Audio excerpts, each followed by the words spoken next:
Bonjour et bienvenue à Lumière du Monde, votre magazine télévisé diocésain. Jasmin Lemieux-Lefebvre en compagnie de ma collègue Marie-Josée Girard. Bonjour Marie-Josée. Bonjour Jasmin. Alors, on parle aujourd'hui d'une figure très appréciée au diocèse de Québec. On a déjà parlé au sein de notre émission, c'est le diacre Jean-Claude Filteau. Oui, tout à fait. Il a certainement aussi marqué plusieurs étudiants qui ont passé à la faculté de théologie de l'Université Laval. Alors, notre collègue, l'abbé René Tessier, l'a rencontré et on vous laisse en apprendre davantage sur lui. Nous sommes à côté de la magnifique église Saint-Sacrement et la paroisse de l'église Saint-Sacrement célèbre cette année 90 ans. Alors, c'est un lieu riche en histoire, un lieu de pèlerinage encore. Et durant le congrès eucharistique de Dublin, au mois de juin prochain, il y aura une mission tout particulière. On vous en parle davantage durant ce segment. Et on commence l'émission en vous parlant de quelque chose qui me tient particulièrement à cœur, le UCAT. Alors, il nous a été donné à nous les jeunes par le pape Benoît XVI au cours des Journées mondiales de la jeunesse qui a eu lieu au mois d'août dernier. Alors, Monseigneur Paul Lortie, qui est le nouvel évêque de Mont-Laurier, accompagné d'un groupe de jeunes, nous présente ce livre-là qui est un outil vraiment particulièrement intéressant pour la nouvelle évangélisation. Bonne émission!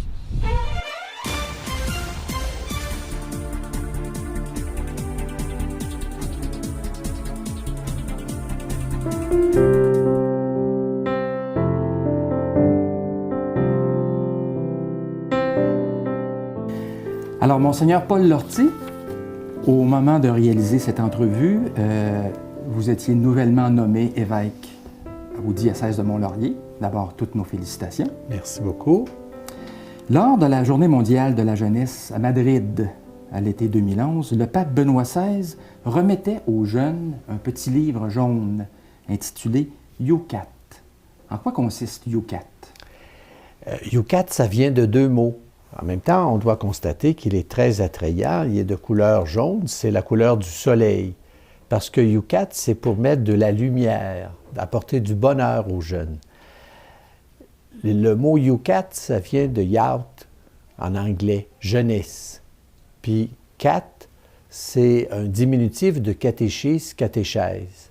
Alors, ils ont mis les deux mots ensemble pour faire UCAT, pour dire que l'Église universelle offre à toute la jeunesse, les 18-35 ans, un contenu de la foi qu'on appelle UCAT, qui est le contenu du catéchisme de l'Église catholique. Alors, c'est un instrument très intéressant. Ce qui est intéressant, c'est qu'à Madrid, les jeunes étaient plus d'1 million et il a été traduit en 26 langues. Alors, c'est pas gênant de présenter, là, quand vous offrez un livre à quelqu'un, à une personne, vous dites, mon Dieu, le livre que je t'offre, là, il est déjà dans le monde, sur les 5 continents, à plus d'1 million d'exemplaires. Vous avez eu la chance de participer à quelques reprises aux Journées mondiales de la jeunesse. Comment vous voyez cette jeunesse d'aujourd'hui? Moi, dans la paroisse où j'étais, parce qu'avant d'être évêque, on travaille aussi, j'étais curé de paroisse et j'avais mis sur pied un groupe de jeunes. Et les questions fondamentales reviennent tout le temps. Les grands concepts. Qu'est-ce que c'est que la liberté? Qu'est-ce que la vérité? C'est quoi la fidélité? C'est quoi l'amour? Que se passe-t-il après la mort? Les jeunes nous posent ces questions-là. Et on avait des thèmes qu'on approfondissait avec eux.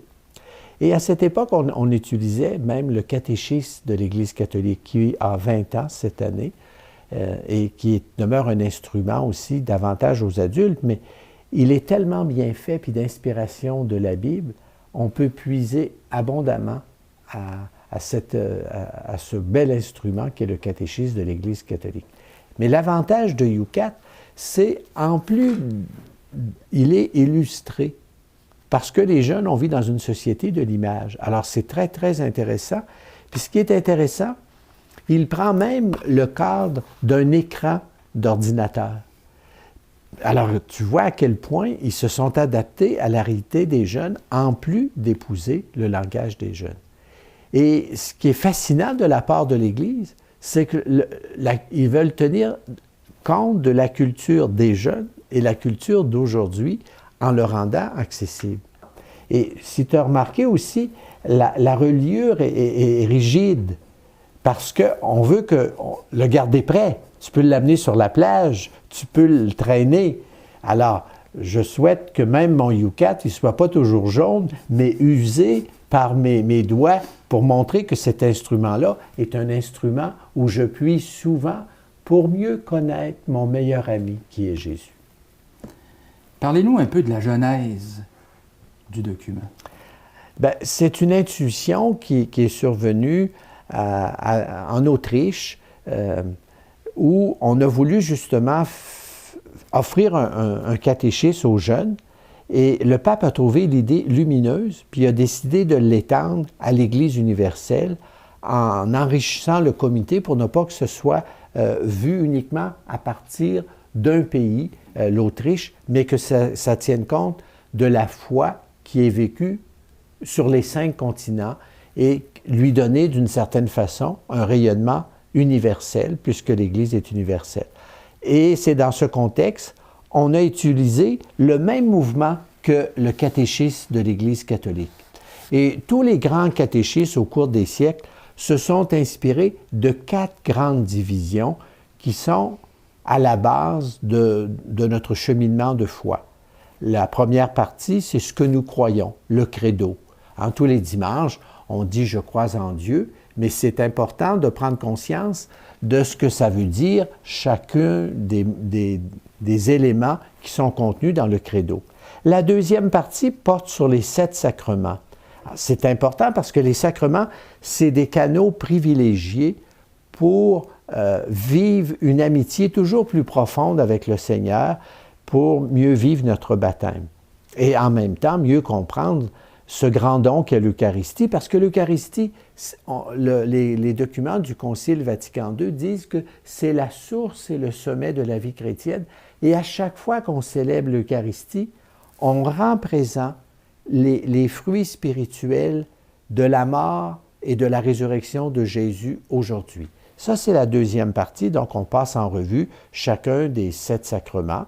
La troisième partie, c'est comment la rencontre du Christ vient influencer mon comportement de chaque jour et les engagements que je dois prendre pour être fidèle à cette amitié avec Jésus.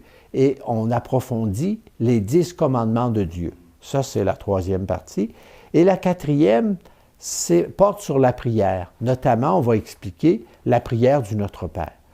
Je ne vous cacherai pas, et dans le catéchisme de l'Église catholique et dans YouCat, c'est très intéressant de commencer par la quatrième partie pour nous donner le goût d'approfondir l'ensemble du document.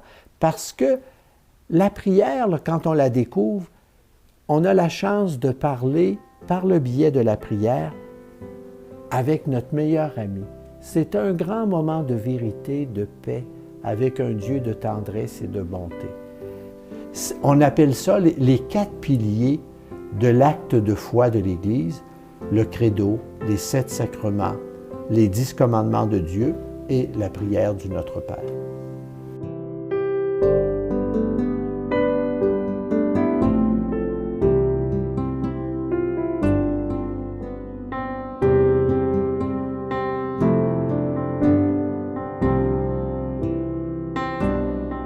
YouCat a été remis aux jeunes adultes. Est-ce que c'est d'usage exclusivement pour des jeunes adultes? Des fois, même dans mes façons, des fois, tu es invité chez des amis ou même dans ma famille qui, des fois, ne pratiquent pas toujours et ne sont pas toujours, lisent pas beaucoup nécessairement sur la vie religieuse ou la vie de l'Église.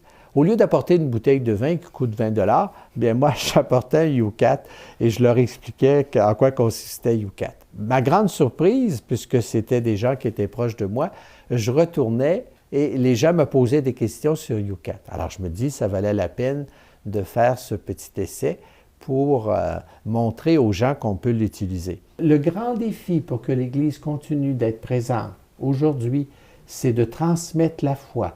Et tout le monde doit devenir des relais.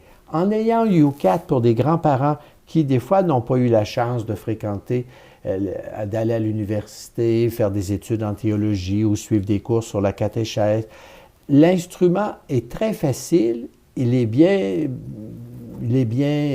bâti pour nous permettre d'avoir des notions fondamentales et d'être plus à l'aise dans notre façon d'exprimer notre foi, d'avoir aussi des convictions plus nettes pour exprimer notre foi d'une façon intelligente. Vous nous avez donné le truc de remettre un Yucat au lieu d'une bouteille de vin. Est-ce qu'il vous vient à l'esprit d'autres manières, d'autres façons que chacun des fidèles pourrait utiliser pour faire connaître cet instrument-là? Essayez de lire la préface que le pape Benoît XVI a écrite aux jeunes et vous allez voir des moyens très simples qu'il donne aux jeunes. Il dit, si vous avez un ou une amie, hein, des fois ils sont deux jeunes s'aiment puis ils veulent quelque chose, le pape suggère de lire un passage puis d'en parler 2 à 2. Il suggère aussi de faire des petits groupes puis d'échanger sur ces aspects-là. L'élément le plus important, c'est être en amour avec le Christ. Plus on découvre que le Christ est une source de bonheur, plus on veut que d'autres découvrent le Christ. Et Yucat est un instrument précieux pour permettre à des gens, par eux-mêmes ou en groupe, de mieux connaître le Christ, de le suivre davantage et de mieux comprendre pourquoi l'Église affirme telle réalité de la foi. Et ce qui est intéressant aussi, c'est qu'il va y avoir bientôt l'année de la foi. Et ça sera au diapason de l'Église universelle. Et à la fois le catéchisme de l'Église catholique, puisque ça va faire déjà 20 ans qu'il a été édité, et Yucat qui est tout récent, ces 2 instruments privilégiés pour que chacun des chrétiens, chacun des baptisés, puisse approfondir sa foi. Moi, je rêve que, on dit « je crois en Dieu, le Père Tout-Puissant ». C'est quoi l'acte de foi de chaque jeune? Qu'est-ce que je crois, moi? Puis, en l'écrivant au cours de l'année de la foi, seul et avec d'autres, je peux comparer si, dans les dimensions que j'ai écrites pour affirmer que je suis un ami de Jésus, est-ce qu'il m'en manque? Est-ce que moi, je crois en la résurrection de la chair? Puis dans mon acte de foi, je l'ai omis. Qu'est-ce que ça veut dire ressusciter? Alors, c'est autant d'éléments importants qui constituent la base de notre foi. Bien, il est important de l'approfondir et Yucat demeure un instrument précieux. Le grand apôtre Paul, qui est mon saint patron, dit hein, « Si je ne crois pas en la résurrection, ma foi est vaine. » Et dans le contexte actuel, on le voit, il y a bien des aspects. Il y en a qui vont nous parler de réincarnation, il y en a d'autres qui vont nous parler qu'on a plusieurs vies pour se reprendre. Bien, il est important de puiser à ces sources que nous offre l'Église universelle pour corriger les erreurs et en même temps demeurer dans la vérité et en même temps découvrir que notre vie, elle est magnifique, elle est extraordinaire.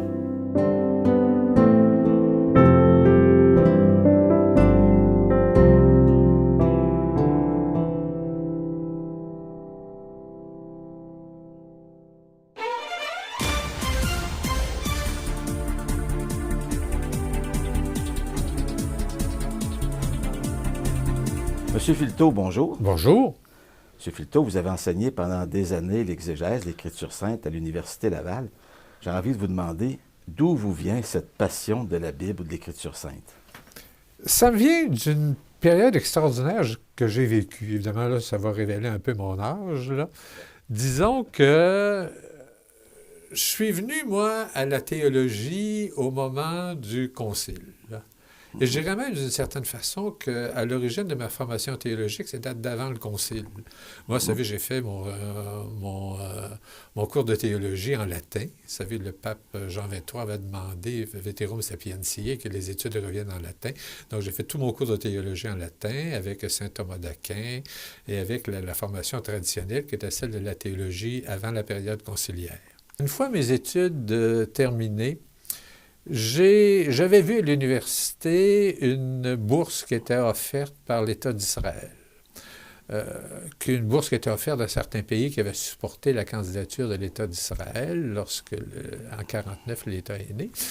Et je me suis dit, le meilleur moyen de ne pas avoir une bourse, c'est de ne pas la demander. J'ai pris le risque et je l'ai demandé et j'ai eu la chance d'aller étudier à Jérusalem. Et à Jérusalem, j'ai découvert, évidemment, j'étais étudiant à l'Université hébraïque à Jérusalem, j'ai découvert, évidemment, l'archéologie, l'histoire, j'ai découvert aussi tout le milieu, tout le pays, un pays que j'ai visité à pied. Moi, j'étais étudiant à ce moment-là avec pas des gros revenus, même la bourse permettait de vivre, mais disons que c'est un pays que j'ai visité à pied. Vous savez, la géographie, ça s'apprend par les pieds. Je me souviens, moi, avec des étudiants là-bas, on prenait l'autobus juste à la veille du Shabbat, puis on se rendait le plus loin possible, puis on revenait à pied. Le jour du Shabbat, on revenait à pied. Donc, le pays, je l'ai fait à pied. Mais il y a eu peut-être quelque chose encore plus profond que ça que j'ai découvert en Israël. C'est qu'à l'Université hébraïque, il y avait un cours en particulier où j'étais le seul chrétien dans la classe. Oh! Et le professeur s'en était aperçu parce qu'à cause de la Bible que j'avais entre les mains, j'avais la Bible de Jérusalem. Donc, à ce moment, il s'est bien aperçu que je n'étais pas juif. La Bible complète. C'est ça, oui, avec l'Ancien et le Nouveau Testament. Et c'est là que j'ai découvert, à un moment donné, peut-être l'essentiel de la foi, qui était toute la question de la résurrection du Christ, l'importance du Christ mort et ressuscité.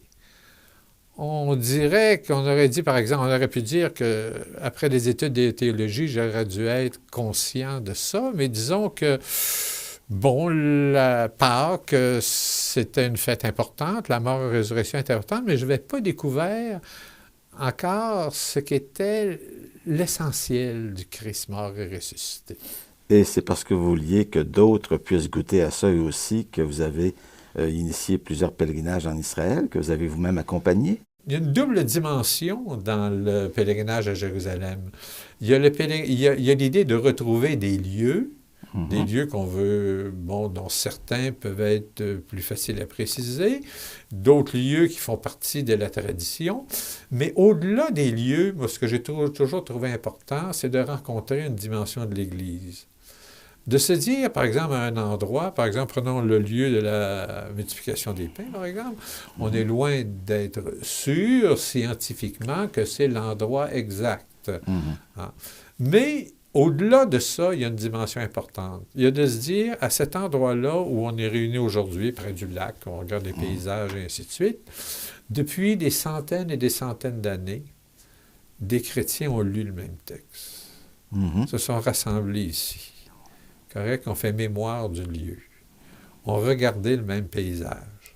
C'est comme si, au-delà de la rencontre de lieux, de paysages, on rencontrait la foi de générations et de générations de chrétiens qui ont trouvé comme une grâce de se retrouver dans un endroit comme celui-là. C'est toujours fascinant, mais je dirais, de voir comment vous êtes capable d'aller chercher le symbolisme ou le sens caché des lieux, des objets. C'est peut-être une sensibilité qu'on a perdue à notre époque moderne, d'ailleurs.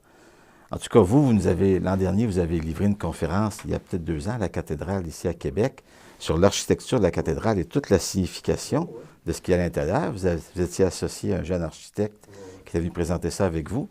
Là, vous venez de publier une brochure très intéressante sur l'Église et la paroisse de Saint-Jean-Chrysostome. Nous vivons dans une Église qui a mal à son histoire.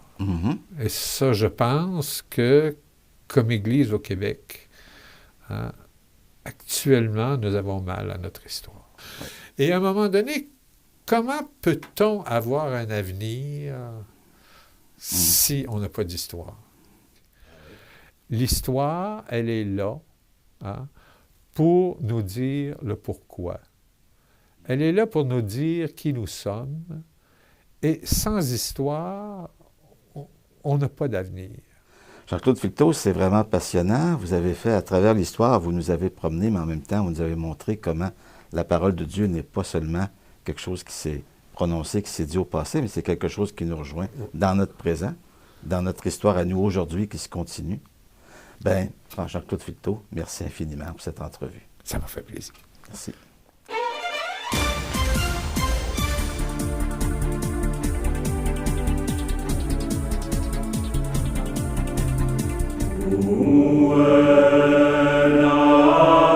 La paroisse du Très-Saint-Sacrement célèbre le 90e anniversaire de son existence officielle. En effet, c'est en mars que se terminait une année de festivités pour ce sanctuaire de la paix de Québec.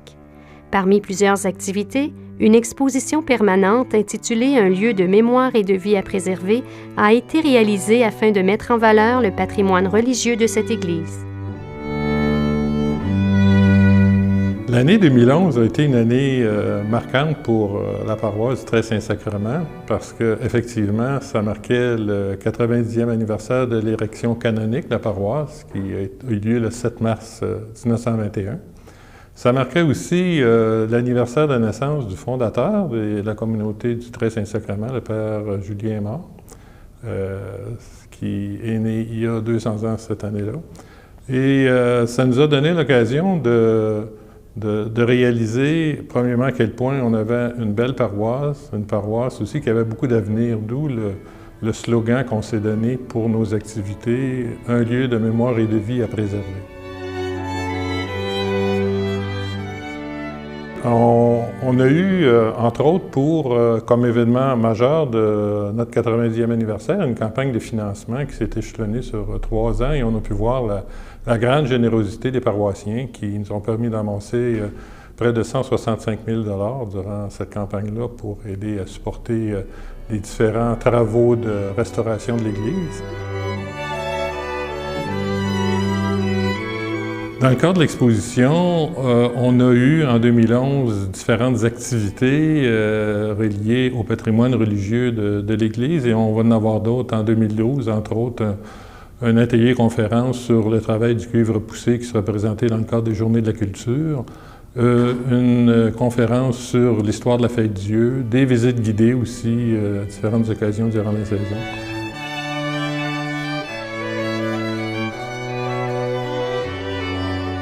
L'exposition permanente a été montée à la fois pour remplir plusieurs buts. Bon, il y a un côté, évidemment, quand on entre, il y a un peu l'histoire de la paroisse, de la construction de l'église.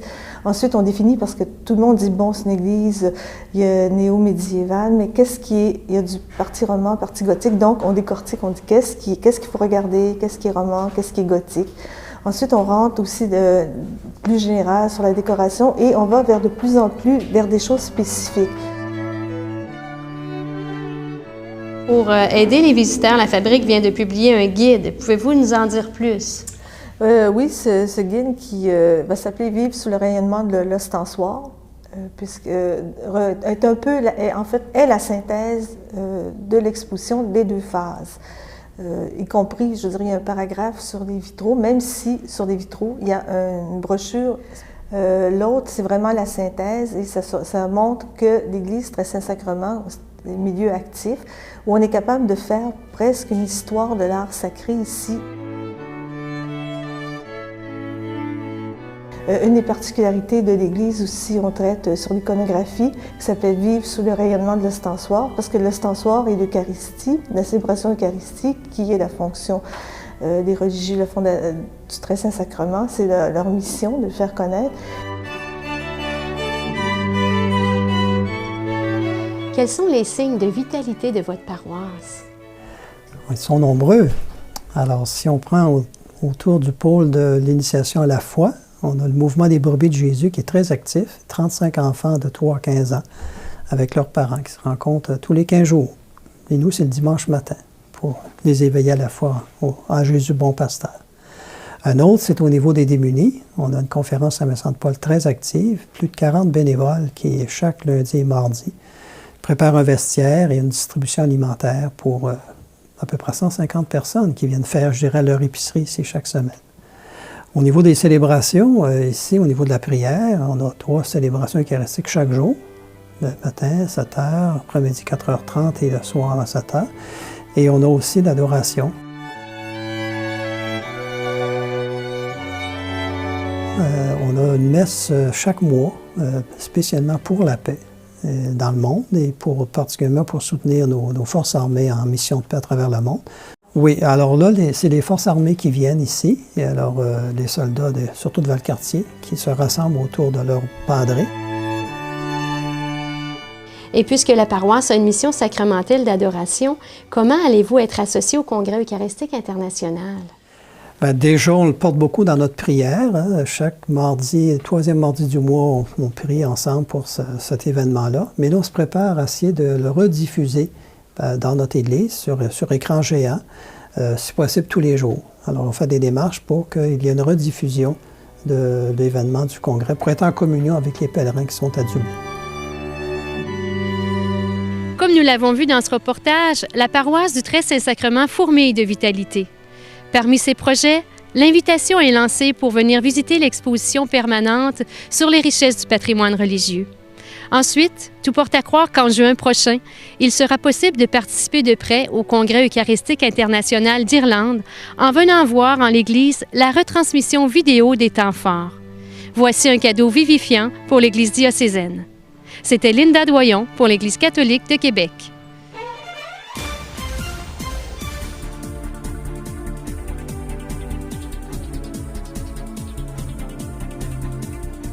Marie-Josée, en enregistrant cette animation tout juste à côté de l'église Saint-Sacrement, je me suis rappelé la présence inspirante de l'ostensoir au-dessus de la devanture de l'église qui agit tel un phare pour nous rappeler la beauté de la dévotion eucharistique.